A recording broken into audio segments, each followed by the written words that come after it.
wabarakatuh. Perkenalkan, kami dari kelompok 5 biologi. Saya Nisanul Fitria. Saya Arni Minati. Saya Fania Nurul. Saya Alif Agus. Di sini kami akan menampilkan video penjelasan mengenai tugas membuat replika sel hewan. Selamat menonton.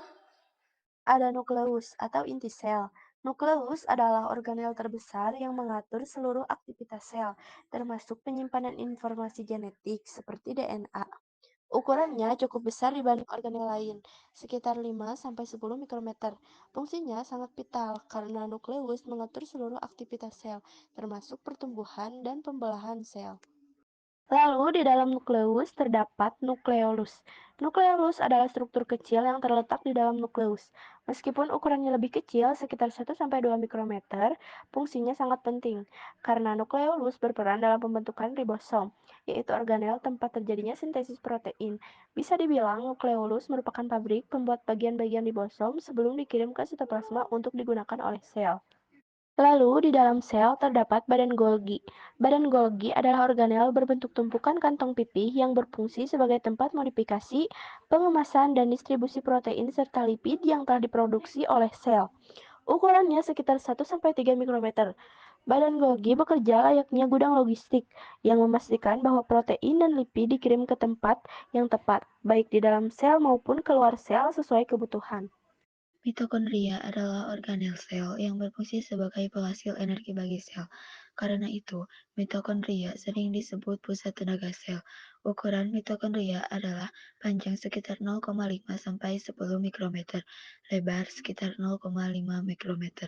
Fungsi mitokondria adalah untuk menghasilkan energi dalam bentuk ATP melalui proses respirasi seluler, mengatur metabolisme sel seperti oksidasi lemak dan karbohidrat, membantu proses apoptosis, kematian sel terprogram, menyimpan ion kalsium untuk keseimbangan sel.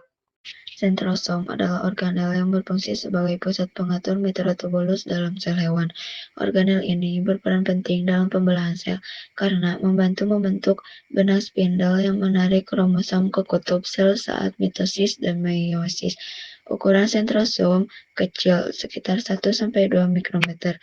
Fungsi sentrosom membentuk benang spindle selama pembelahan sel, mengatur dan mengorganisasi mikrotubulus, yaitu sebagian dari sitoskeleton, menentukan posisi inti sel dan arah pembelahan sel, berperan dalam pergerakan vesikel dalam organel di dalam sel.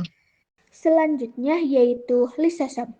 Lisosom merupakan organel kecil yang berdiameter 0,1 mikrometer, berbentuk seperti kantong vesikal yang diselubungi membran tunggal.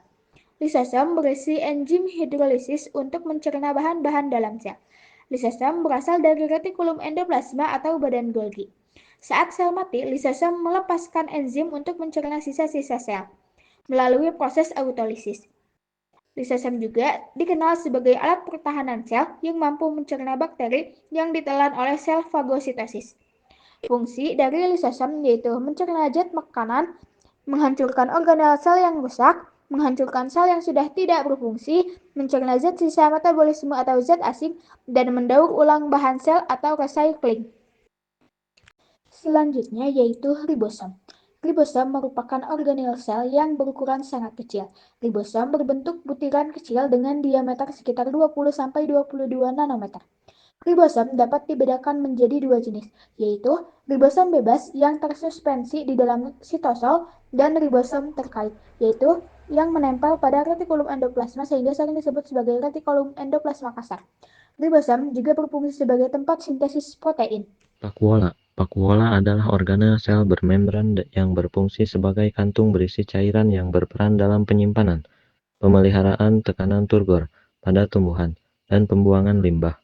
Organel ini sangat menonjol pada sel tumbuhan dewasa, namun juga ditemukan pada sel jamur dan beberapa jenis sel hewan dalam ukuran yang lebih kecil. Sitoskeleton. Sitoskeleton adalah jaringan dinamis serat-serat protein di dalam sitoplasma. Sel yang berfungsi sebagai kerangka, memberikan bentuk, kekuatan, dan dukungan struktural pada sel.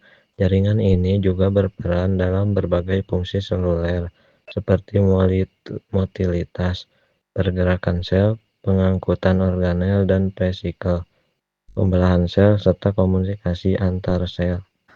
Retikulum endoplasma terbagi menjadi dua, yaitu retikulum endoplasma kasar dan retikulum endoplasma halus. Yang pertama, retikulum endoplasma kasar atau sering disingkat rekasar adalah bagian dari sel yang memiliki permukaan berbintik-bintik karena ditempeli oleh ribosom.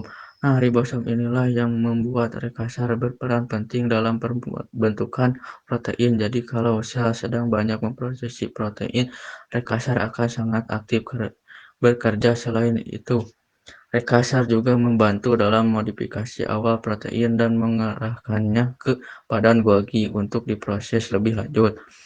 Lalu yang kedua adalah retikulum endoplasma halus atau rehalus. Berbeda dengan rekasar, permukaan rehalus ini tidak memiliki ribosom, jadi tampilannya lebih halus.